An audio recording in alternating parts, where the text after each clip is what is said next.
So in this segment, we're going to be discussing kind of the impact Farage has had on not just the local elections, but also I think the broad implications on the first past the post system we have, and kind of the coverage around it. So this is from Beth Rigby, Sky News. And Beth, Nigel Farage is calling this a reform quake when he spoke to you. But are we now looking at a lasting change to the political landscape? I'm asking you to make a prediction, which you said you couldn't do actually at the end of your piece.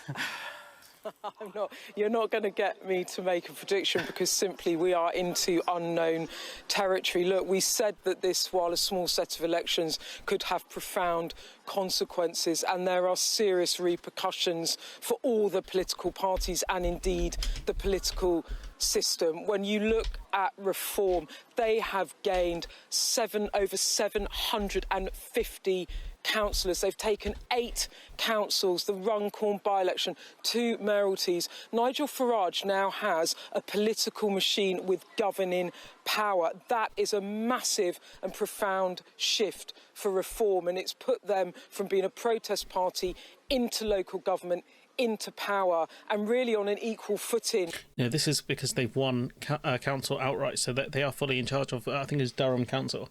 So there's nowhere to hide for them if they do badly.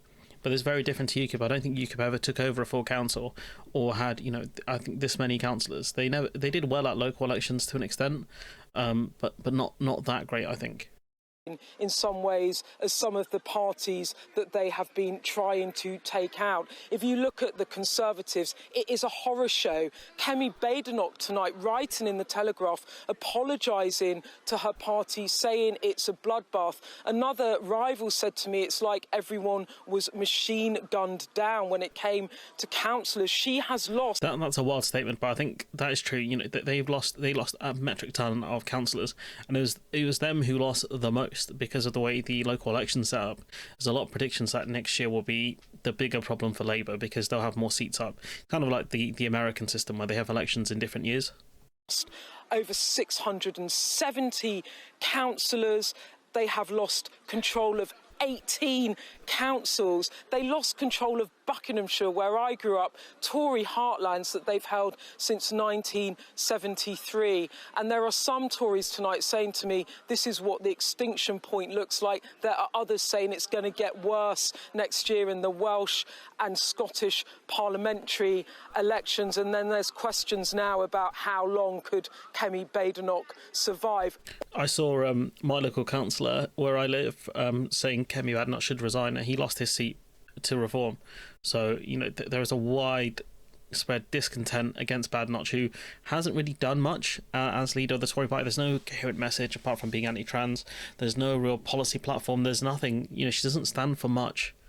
Awful for her, simply awful. But then you come to Labour, the worst ever performance for them. Keir Starmer won a landslide on 34% of the vote. He's come in with 19% of the vote, a 15-point drop. They've lost 2/3 of their councils. It's been an absolute disaster for them as well, and they will no doubt be worried about reform. I just recorded our electoral dysfunction podcast with Harriet Harman, the former deputy party leader, tonight, and she said MPs are rattled and there are some wobbles in the party. Because there is a big split emerging in the Labour Party, and we'll discuss that in a different video.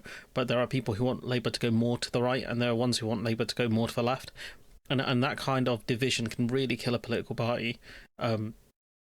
Them losing the Runcorn by-election, which is very much was a Labour safe seat, to Reform, is a very narrow margin, and it's very possible during a general election that would not happen.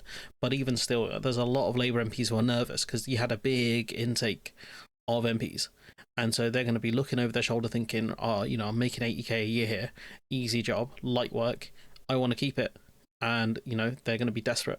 They're looking at this thinking we're going to lose our seats at the next general election. So there is problems and challenges for Keir Starmer too. And then the Liberal Democrats, a great day for them, picking up 3 councils and another 163 councillors as of the latest count. So that's the parties.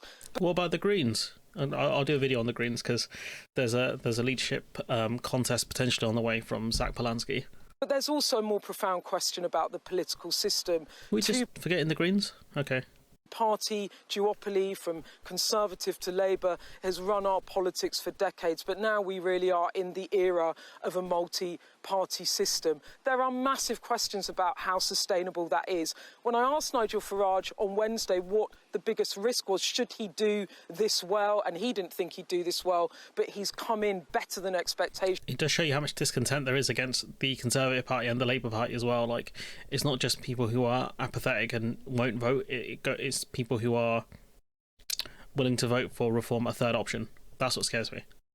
He said the biggest risk is delivery. Now that he's got the power, can the party sustain it, use it productively and keep their momentum? So there's questions about that. So from what I've seen of reform strategy, you had Darren Grimes, who's an elected councillor now, talking about filling potholes and stuff and things like that. But I think their main focus is going to be on asylum seekers and the hotels and things like that, and trying to get them out of those reform areas. You had Andrea Jenkins talking about how they're going to basically set up like tent areas in Dover.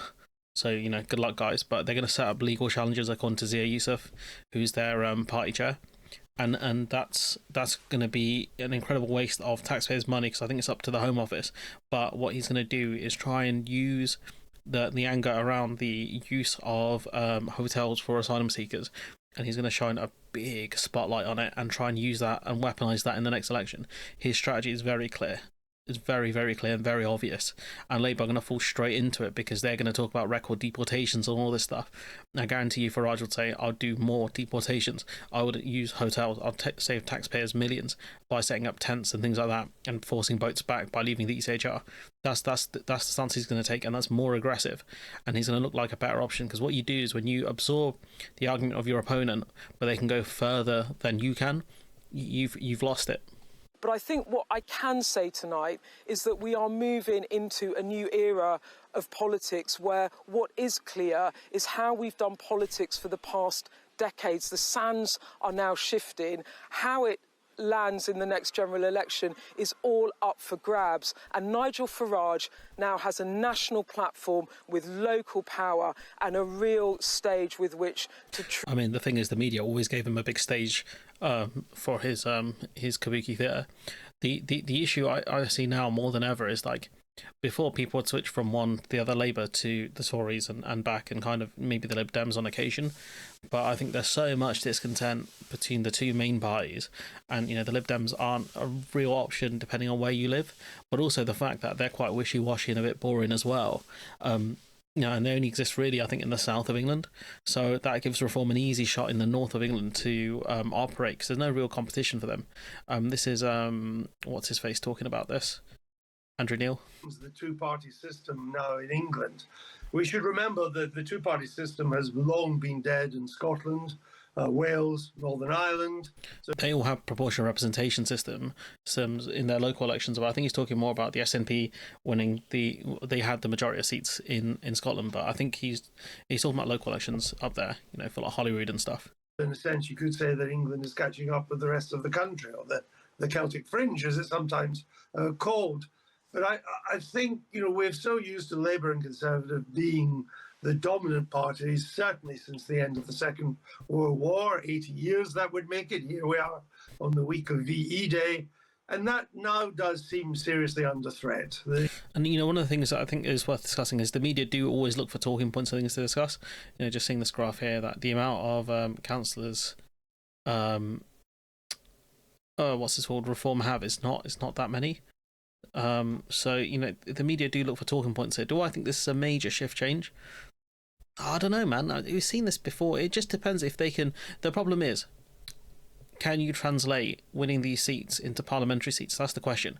And I think, given the amount of discontent with Labour, I think they will win more seats than they have now. I don't think Labour can turn the ship around unless they move at a really rapid pace. And I don't have the optimism like other people have had within the space. These are the same people who told you, Labour are going to be far more progressive and fed you all sorts of lies. And, these are the same people turning around and telling you that Reform aren't a major threat and blah, blah, blah. Like, okay, guys, okay. We get it. You're very sure of Labour, even though you're not going to get a lot of the things you thought that you were going to get in the first place. But okay. are they proving themselves? Are they going to move the national agenda though? Which is what Farage has always done. He's rarely ever been in power, but he's always moved the national conversation, the Overton window, towards the right. And I think that's what we're going to see more of. Already seeing Labour talking about something to do with student visas. People trying to seek asylum here, trying to clamp down on that kind of stuff. And you're like, you're so stupid, you don't get it. Like, it's more than just immigration, and we'll be discussing kind of some polling and stuff like that around it. But like, if Labour just fall for the trap of, it's mostly just immigration, they're going to lose so bad at the next election.